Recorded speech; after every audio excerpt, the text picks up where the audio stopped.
Hello everyone, welcome back to Relax with Animal Facts. I am Stef Wolfe, and today I am going to be learning with you about our furry, scaly, or possibly even slimy friends. And in today's case, we are definitely covering a fuzzy friend of ours because we are covering the oh so wonderful Bumblebee. This is, of course, a very special listener episode dedicated to Claire, Olivia, Carol, and to Hender100K, who left a review requesting the Bumblebee. Thank you all for taking the time to request an animal, and I hope you enjoy your very own episode. If you want to request an animal to learn about on the show and have your very own episode, you can send in an animal request in one of three ways. You can submit your request directly to relaxwithanimalfacts.com under the Animal Request tab. And lastly, you can always send an email to relaxwithanimalfacts@gmail.com. So don't be shy, please request your animals because I always love to hear from you.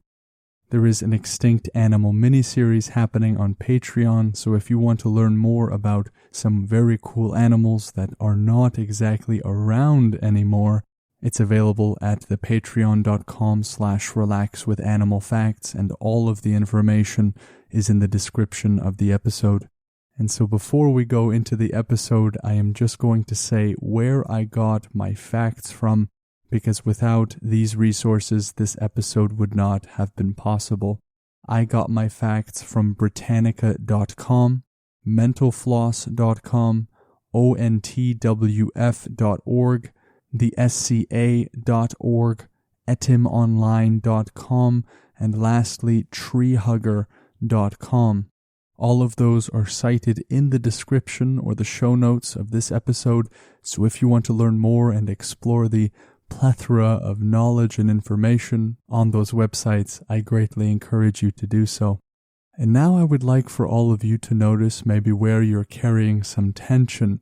The most common, from what I understand, seems to always be in the shoulders. So for you it might be there, for some it might be in the hands or in the arms or even in the head. But regardless of what it is, and in my case it's in my hands, we won't really be needing all that tension for where we are going. So I encourage you to do your very best right alongside me of relaxing whatever it is that is super tense, because we are going to be going together into an immersive experience into the meadows where the Bumblebee resides.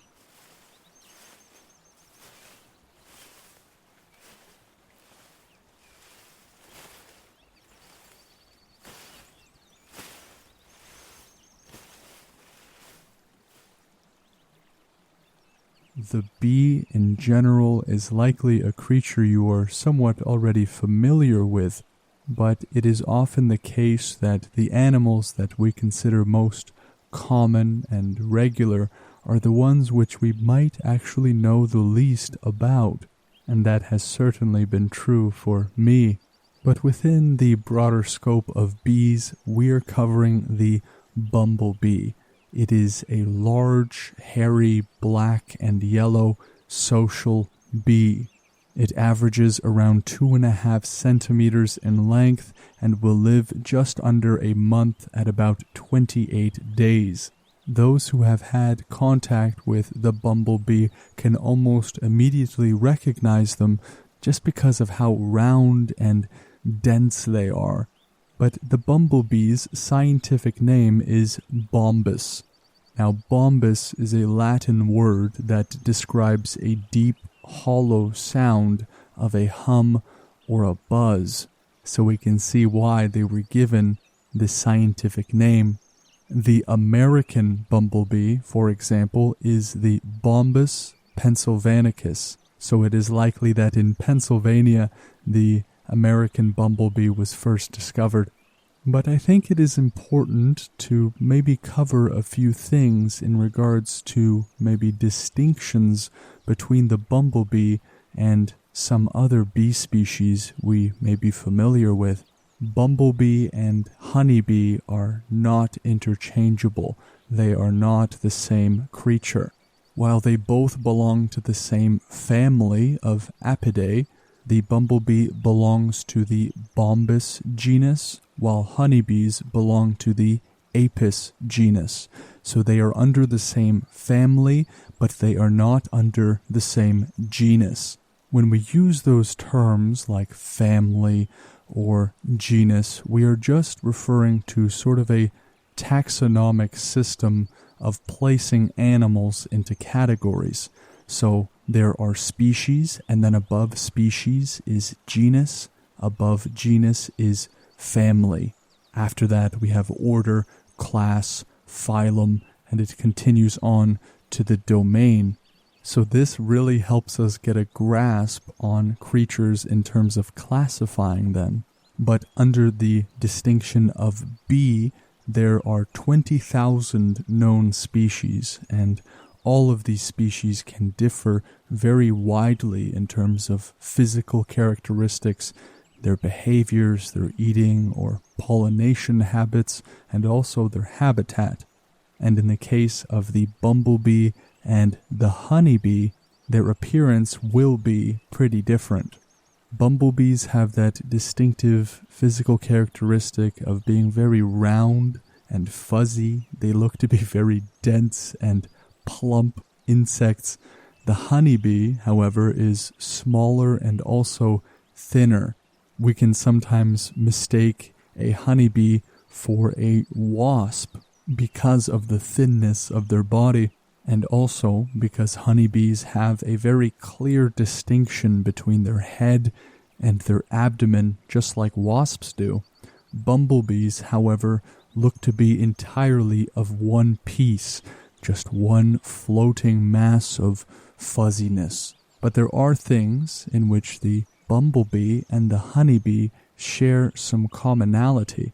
They both have queens, workers, and drones in their hives, but the bumblebee will only survive during the warm season. Only the queen is going to be able to hibernate to start a new colony the next spring. The colonies between a bumblebee and a honeybee are going to differ in size. The bumblebee is going to have a generally smaller colony, and while they do collect nectar and store it as honey, they do not hoard it in those very large amounts that honeybees do. So because the bumblebee isn't concerned with surviving through the winter, they do not store as much. The honeybee, who has to survive during those very cold winters, are going to store a lot of that honey. So the bumblebees are going to be eating and consuming that sugary nectar before they have a chance to convert it into honey.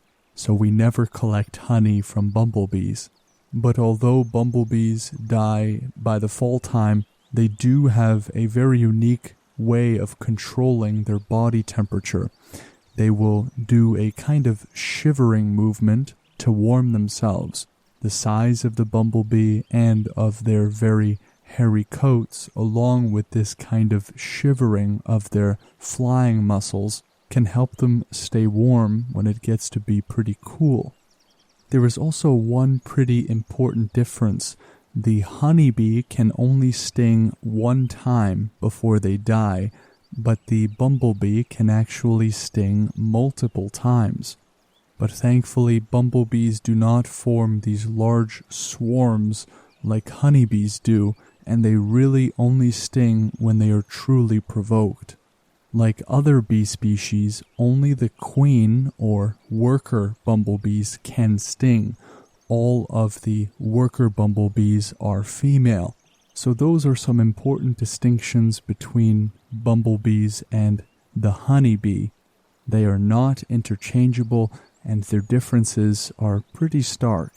But if you ever hear the term humblebee, that is the same as a bumblebee. Those two are interchangeable and refer to the exact same species. And one of the reason bumblebees are just so cool is because of their essential role in nature. Of course, honeybees are going to pollinate more than bumblebees just because of the sheer size of their colonies. But even with these very high differences, one Canadian study found that 70% of pollinator visits to crops were made by managed honeybees, meaning that these bees have beekeepers, while 28.2% were made by completely wild honeybees. And what this study was aiming at was to show that managed honeybees alone are not enough to maximize the yields in an agricultural system.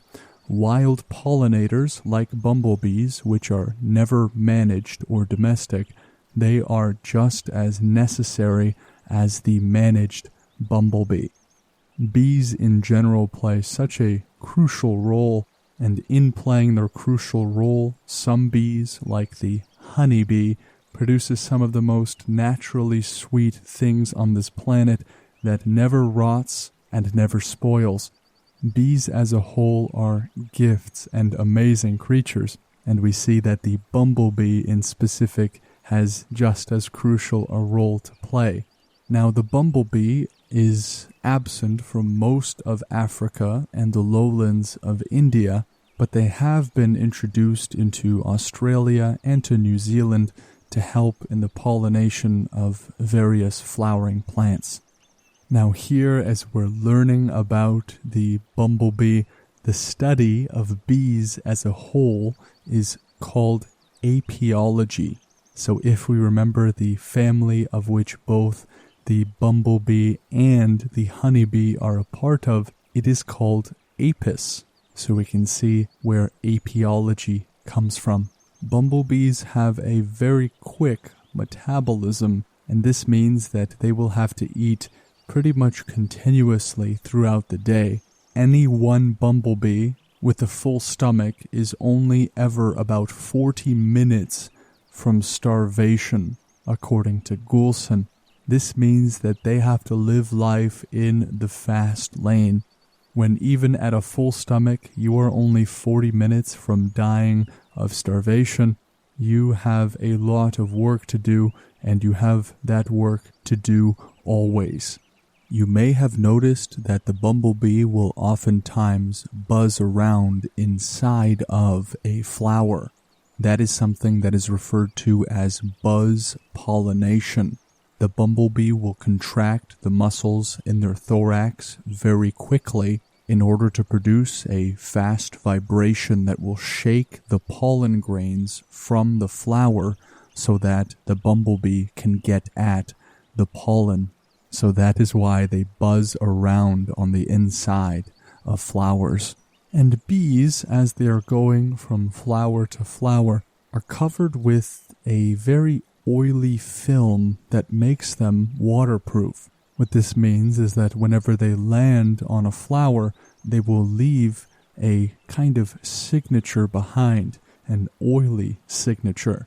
Other bees are able to smell these footprints that are left on the flowers, and so they know this flower has already had its nectar taken, so I'm going to go ahead and move on. So it's like bees are very cooperative with one another, communicating with each other through these chemical signatures that they leave on the flowers.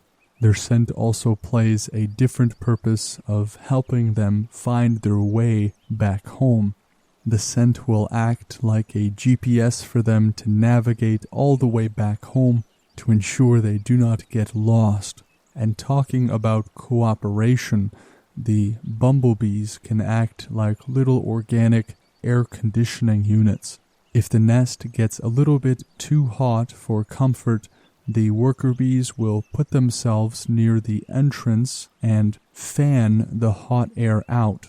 They want to keep their nest at a very specific 86 degrees Fahrenheit because if their body temperature rises a little bit too high, the bumblebees will die. That temperature is about 111 degrees, and they are constantly around the clock, moving and working. One thing that a researcher named Goulson found is that hordes of male bumblebees like to gather on hilltops.